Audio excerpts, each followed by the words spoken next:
Now let's see this question guys, काफी अच्छा question है, देखते हैं इसको यहां पर क्या कह रहा है। इन ब्रोमिनेशन ऑफ प्रोपाइन, तो आपके पास में यहां पर एक कंपाउंड है प्रोपाइन, तो इसको हम बना लेते हैं। ये आपका यहां पर हमने किसका स्ट्रक्चर बना दिया, प्रोपाइन का स्ट्रक्चर बना दिया, ठीक है, क्लियर है। प्लस इसकी रिएक्शन किससे हो रही है, ब्रोमीन के साथ। तो जब इसकी रिएक्शन हमने ब्रोमीन के साथ कराई तो क्या मिल रहा है, हमें मिल रहा है टेट्रा ब्रोमोप्रोपेन।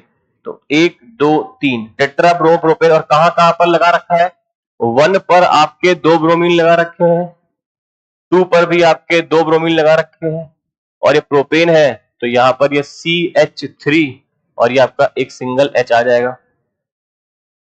अब कह रहा है कि the amount of this compound tetra bromopropane obtain from 1 gram of bromine in this reaction is, और यहां पर आपको परसेंटेज यील्ड भी दे रखा है 27% का, परसेंटेज यील्ड भी रखा है 27% का। तो ये बेसिकली आपका मोल कॉन्सेप्ट का क्वेश्चन है, तो काफी आसान है, यहां पर लिख लेते हैं।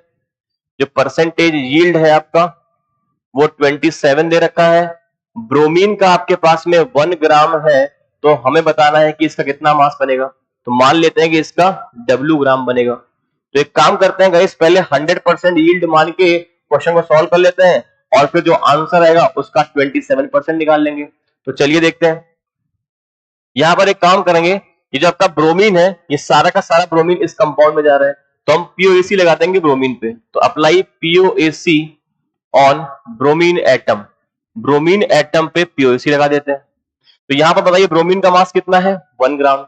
तो गिवन मास अपॉन इसका मोलर मास ब्रोमीन कितना हो जाएगा, तो एक ब्रोमीन का 80 है तो 2 ब्रोमीन का 160।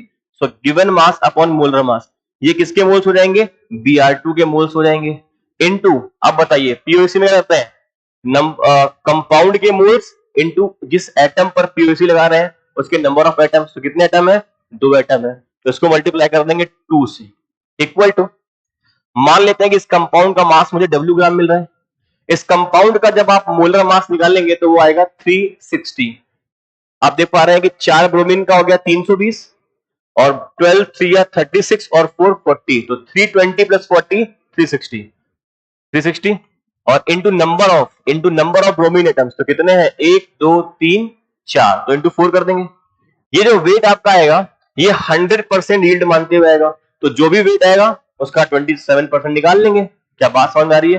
तो यहां से बताइए W कितना हो जाएगा, यहां से आपका जो W हो जाएगा वो आपका कितना आ जाएगा, ध्यान देखिए 2 2 जा 4 हो जाएगा, फिर इससे 180 टाइम्स हो जाएगा। तो W कितना आ गया, W आ गया 180 अपॉन 160, 180 अपॉन 160 ग्राम। बट ये आंसर नहीं है, बिकॉज हमें जो वेट चाहिए वो 27% यील्ड के साथ चाहिए। तो परसेंटेज यील्ड को भी यूज करके जो मास आपका आएगा W1 मान लेता हूं मैं, वो कितना हो जाएगा, तो 180 अपॉन 160 इंटू 27%। इसको सॉल्व कर लेंगे तो आपका यहां पर ये कैंसिल हो जाएगा, ये आपके पास में आ जाएगा 2 9 जा 18, 9/8 इंटू 0.27। जब हम इसको सॉल्व करेंगे तो यह आएगा इस 0.30375। अब यहां पर जो हमको क्वेश्चन में आंसर पूछा है वो 10 की पावर -1 के ऑर्डर में पूछा है, तो यहां पर कितना हो जाएगा 3.0375 into 10 raise to the power -1। So 3.03 का नियरेस्ट इंटीजर कितना आ जाएगा, इस 3.03 का नियरेस्ट इंटीजर 3 आ जाएगा। क्या ये बात समझ में आ रही है गाइस, ओके। तो यहां पर जो कॉन्सेप्ट यूज हुआ है वो आपका कॉन्सेप्ट यूज हुआ है परसेंटेज यील्ड का। क्लियर है गाइस, आई थिंक ये क्वेश्चन आपको समझ में आया होगा। Thank you.